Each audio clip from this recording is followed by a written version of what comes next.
बच्चों, आज हम प्रथम वर्ष कला के इतिहास के प्रश्न पत्र के जो पाठ्यक्रम विश्वविद्यालय उदयपुर द्वारा भेजा गया उसके बारे में चर्चा करेंगे। इस पाठ्यक्रम को संपूर्ण जो प्रश्न पत्र फर्स्ट है उसको 5 इकाई में बांटा हुआ है। इसमें प्रथम इकाई है जिसमें हम पहले जो हमारे को पाठ्यक्रम में उन्होंने दिए विषय वस्तु के जो चैप्टर दिए उनमें सामाजिक और सांस्कृतिक आधार पर हम इनका अध्ययन करेंगे।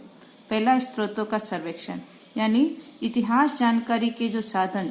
इतिहास हमेशा तथ्यों पर आधारित होता है और इसलिए हमारे जो प्राचीन भारत का जो इतिहास है, प्रश्न पत्र का जो हमारा समय है प्रारंभ से लेकर 1000 ईस्वी तक का, इस समय के इतिहास जानने के कौन कौन से साधन हैं उसके बारे में हम अध्ययन करेंगे, जिनमें साहित्यिक साधन है और पुरातात्विक सामग्री है, पुरालेखीय सामग्री जो भी इस काल के दौरान प्राप्त होती है, उन सभी सामग्रियों के बारे में जो इतिहास के सोर्स हैं उनके बारे में देखेंगे। दूसरा है प्रागैतिहासिक, शिकारी, संग्राहक, पाषाणकालीन संस्कृतियाँ, यानी जब हमारी संस्कृति का विकास हुआ था उस क्रम में सबसे पहले जो काल था उसे प्रागैतिहासिक काल कहते हैं और उस समय मानव का जो विकास हुआ था, किस प्रकार उसने शिकार करने की व्यवस्था आई थी। और पाषाणकालीन संस्कृति इसलिए कहा जाता है कि उस समय जो हम आयुध होते थे, जो अस्त्र शस्त्र होते थे, वो सब पाषाण के बने होते थे और इसलिए उस काल की संस्कृति को पाषाणकालीन संस्कृति कहा जाता है। उस समय कैसे मनुष्य ने जो है विभिन्न क्षेत्रों में भौगोलिक आधार पर उनका निवास वगैरह हुआ था। पाषाणकालीन संस्कृति जो है वह 3 भागों में बांटी जा सकती है। प्रागैतिहासिक काल, पूर्व पाषाण काल भी कहा जाता है, फिर मध्य पाषाण काल जिसमें मानव ने अपनी कुछ अधिक उन्नति कर ली थी, वह गुफाओं में रहने लगा था और गुफाओं के अंदर हमें उस काल के बने हुए मानव द्वारा बनाए गए जो कुछ चित्र मिलते, रेखा चित्र मिलते, उसके द्वारा भी हमें उनके सांस्कृतिक विकास की जानकारी मिलती है। तीसरा चरण आता है नवपाषाण काल।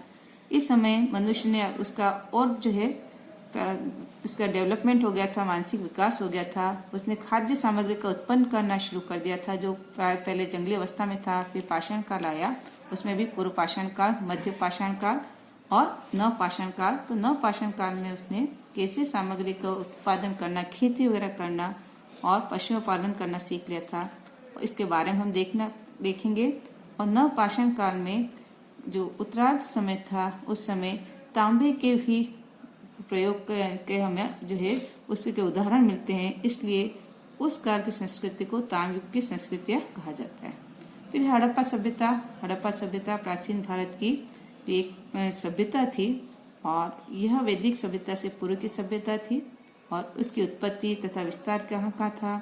इसकी नगरी सभ्यता थी, तो नगर निर्माण, उसकी योजना कैसी थी, उसका किस प्रकार पतन हुआ था।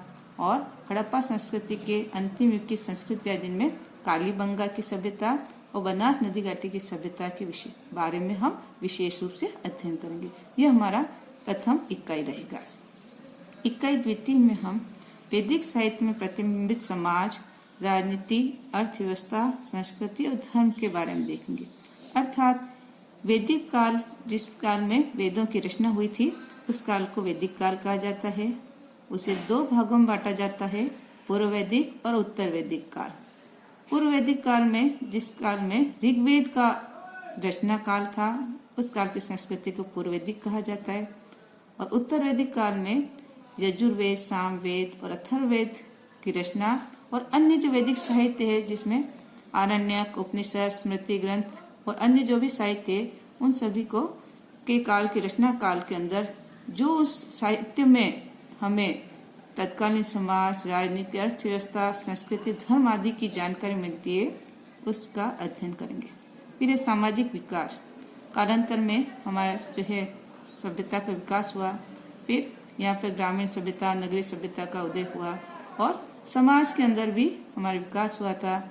पहले परिवार का गठन हुआ था, फिर जब वर्ण व्यवस्था आई, जाति व्यवस्था आई, उसमें हम वर्ण व्यवस्था, जाति व्यवस्था और व्यवसाय के आधार पर जो वर्ग बने थे उनके बारे में।